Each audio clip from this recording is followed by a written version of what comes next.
আচ্ছা, ছোটবেলা থেকে বাসায় ক্রিকেট খেলাটা আমার বাবা খুব মজা করে দেখে, সে পছন্দ করে। তো ওই জায়গা থেকে আমি ক্রিকেট খেলাটা দেখা হয়। বাট যদি বলা হয় যে আমি কোন খেলায় বেশি পারদর্শী, সেটা হচ্ছে আমি খুব দৌড়াতে পছন্দ করি। আমি ছোটবেলা থেকে যখনই কোনো আহ দৌড়ানোর প্রতিযোগিতা হতো সেখানে আমি ফার্স্ট হতাম মোস্ট অফ দ্য টাইম। তো এই তো দৌড়াদৌড়িতে ভালো আমি। আর ভালো লাগছে, ওই যে যেটাই বললাম, উৎসবের মতো লাগছে। সব একসাথে অনেকগুলো পরিচিত মুখ, আমরা একসাথে খেলবো এবং আমরা একটা পরিবার, এটার জন্য এক্সাইটেড। আচ্ছা, বেসিক্যালি এত ক্যালকুলেশন এখনো করা হয়নি, বাট আমাদের টিমটা নিয়ে আমি আশাবাদী ভালো করবে। চেষ্টা করছে সবাই সবাই প্র্যাকটিস করছে।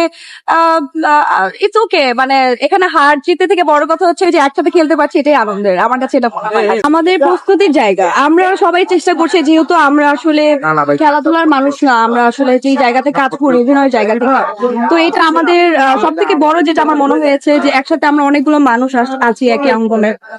তো এটা মজার বিষয় যে আমরা সবাই একসাথে খেলতে পারবো, এবং এটা আমার মনে হয়েছে একটা পরিবারের মধ্যে সবার সাথে দেখা হচ্ছে, সবাই একসাথে মাঠে খেলবো। এটা আসলে আমার কাছে মনে হচ্ছে একটা উৎসব, আয়োজন মনে হচ্ছে। তো উৎসব ফিল হচ্ছে, ভালো লাগছে, এক্সাইটেড মনে হচ্ছে নিজেকে।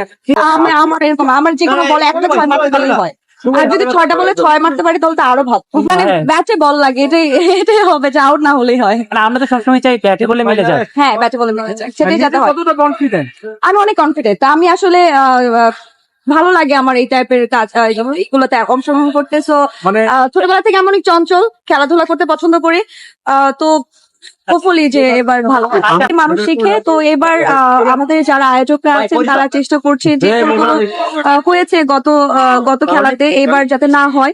হোপফুলি ভালো একটা ম্যাচ হবে, এবং এটা আসলে আমাদের জন্য বিশাল আনন্দের, এবং আমরা সবাই এটাকে এনজয় করবো এবং এটাকে প্রপারলি শেষ করবো, এটাই প্রত্যাশা সবার ক্ষেত্রে।